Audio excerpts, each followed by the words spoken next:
Hi friends, welcome back to our YouTube channel.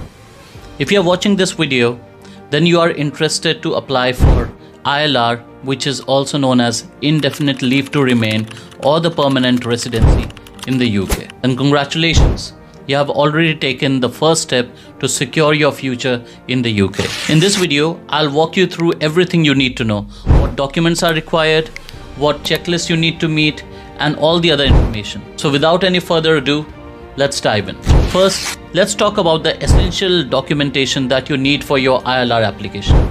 Let's make sure that you got these ready. Passport, your current and any previous passports covering your stay in the UK. BRP card, your current biometric residence permit. Employment evidence, payslips and employer letters if you're on a work visa.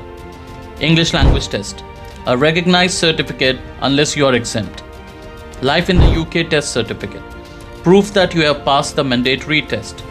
Police clearance certificate, if applicable for certain visa categories. And lastly, financial evidence, bank statements or proof of adequate funds depending on your visa type. Now let's talk about the ILR application checklist. Here's a simple checklist to make the process smooth. Confirm your eligibility. Make sure you have completed the qualifying residence period, usually 5 or 10 years. Step 2. Gather all required documents as mentioned earlier. Step 3. Book and pass your Life in the UK test. Step 4. Take an approved English language test if required. Step 5. Fill out the ILR application form online carefully. Step 6. Pay the application fee and book your biometric appointment. Step 7. Submit your application and attend your biometric appointment.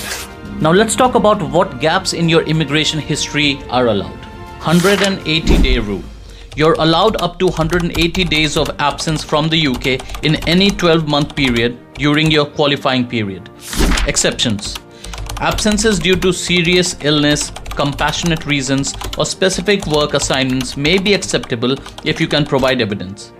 Make sure you calculate your absences carefully to avoid any surprises. Now let's talk about the latest announcements for ILR in 2025. Firstly, transition to e-visas. The UK government is phasing out physical biometric residence permits, BRPs, and transitioning to digital e-visas by the end of 2024. Second is non-domicile tax reforms. The UK government has announced plans to abolish the non-domicile non-dom tax status starting April 2025. This change will affect individuals who currently benefit from non-dom tax reliefs, potentially influencing decisions for those considering long-term residency in the UK. Staying informed about these developments is essential as they may impact your ILR application or future residency plans. So friends, this brings us to the end of our brief and informative video. I hope now you've got a better understanding about this topic. If you liked the video, please like, comment and share the video. And for more information, log on to our website, which is mentioned in the link below. Thank you for watching this video. This is Ashutosh Jha signing off. Until next time.